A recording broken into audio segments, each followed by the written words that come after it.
आप सभी का एक बार फिर से बहुत बहुत स्वागत है। 2:28 हो रहे हैं। न्यूज 18 इंडिया के व्यूअर्स को मैं बता दूं, इस वक्त सीआर पाटिल साहब जल शक्ति मंत्री हमारे साथ और सह प्रभारी रहे हैं यहाँ बिहार चुनावों में भारतीय जनता पार्टी के, जुड़ चुके हैं। सीआर पाटिल साहब, बहुत बहुत स्वागत है आपका न्यूज 18 इंडिया पर। आपसे मुलाकात हुई थी चुनावों के दौरान और आप बहुत कॉन्फिडेंट नजर आ रहे थे और वो तो अब चुनावों के इन नतीजों में दिखाई दे रहा है। रुझान ही सही, लेकिन 201 सबसे बड़ा कारण जीत का क्या रहा? सबसे बड़ा कारण रहा नरेंद्र मोदी। नरेंद्र मोदी साहब के ऊपर लोगों का विश्वास। नरेंद्र मोदी और नीतीश कुमार जी का गठबंधन में डबल इंजन की सरकार ने बिहार में किया गया जो डेवलपमेंट का काम, जंगल राज को रोकने के लिए लोग जो जागरूक हुए, ये भी एक कारण रहा।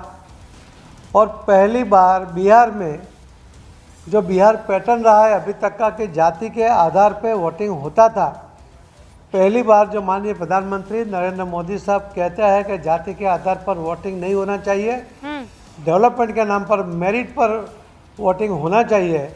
ये बिहार के लोगों ने इस बार पूरे देश को बताया है कि डेवलपमेंट के नाम पर बिहार में वोटिंग होता है, अभी ज्ञाति के आधार पर वोटिंग नहीं होगा। कई लोगों को लगता था कि इनके जो समाज के वोट उनके जेब में हैं, उनकी जेबें खाली रह गई और लोगों ने एनडीए के कैंडिडेट की जेबें भर दी। ये अपने आप में बहुत बड़ी बात है।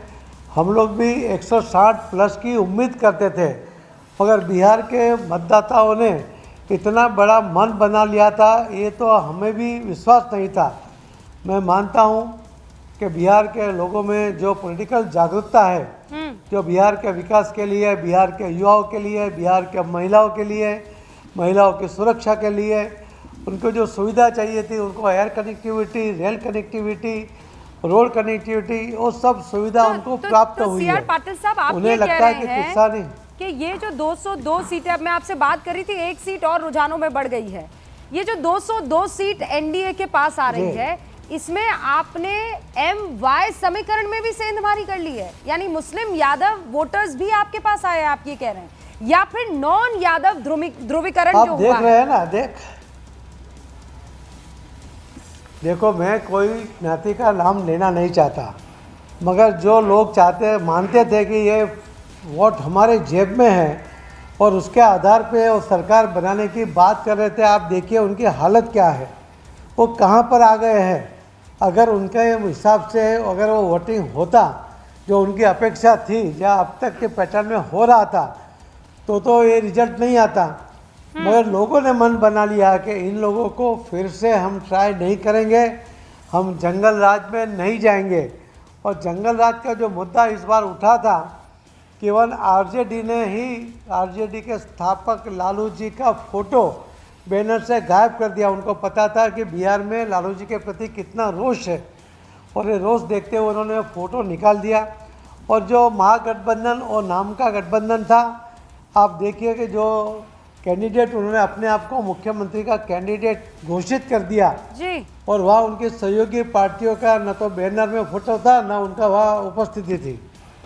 नहीं तो आप सीआर पाटिल साहब, आप ये कहना चाहती हैं? मैं आपसे सवाल पूछ रही हूँ कि अब तो आप लोगों की सरकार यहाँ बन रही है, चेहरा कौन? मुख्यमंत्री नीतीश कुमार ही, नो वैकेंसी, या अभी आप लोग कुछ और खेल कर जाएंगे? नीतीश कुमार जी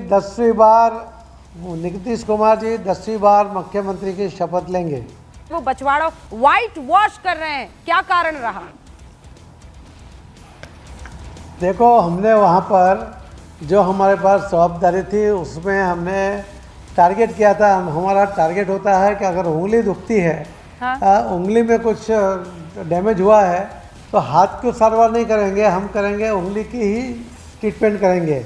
हमने माइनर बूथ के ऊपर काम किया और उसके कारण जो हमारे पास 78 सीट थी, करीब 72 से ज़्यादा सीटों में हम आगे चल रहे हैं और आगे भी बढ़ने की उम्मीद हम लगा के बैठे हैं।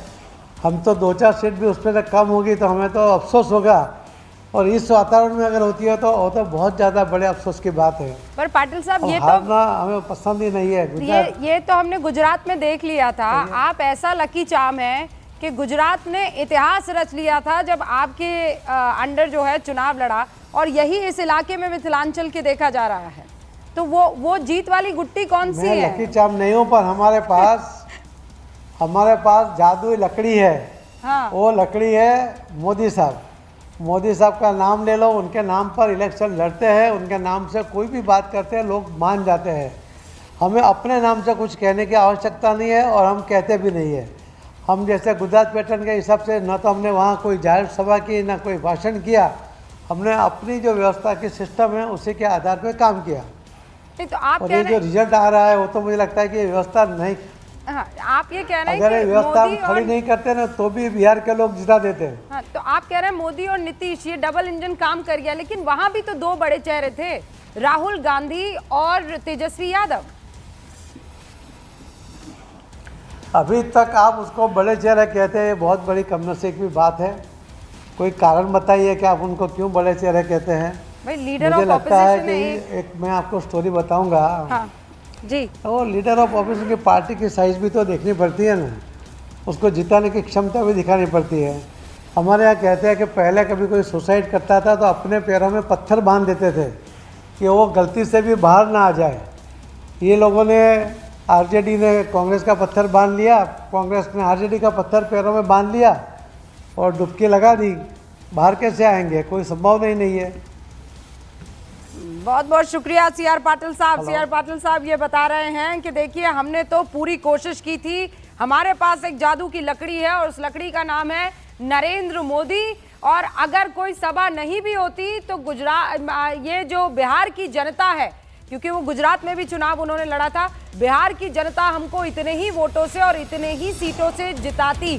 फिलहाल आंकड़ा ये बता रहा है रुझानों में 202 पर एनडीए है, 36 पर महागठबंधन। ये लगभग वैसा ही परफॉर्मेंस है जो पिछली बारी 2020 में था। 22 सीटें महागठबंधन के हाथ में आई थी और इस वक्त 36 सीटें 2010 की मैं बात कर रही हूं। फिलहाल ये बहुत बुरा परफॉर्मेंस, अगर आप परफॉर्मेंस के लिहाज से देखें तो बहुत बुरा परफॉर्मेंस महागठबंधन का दिखाई दे रहा है।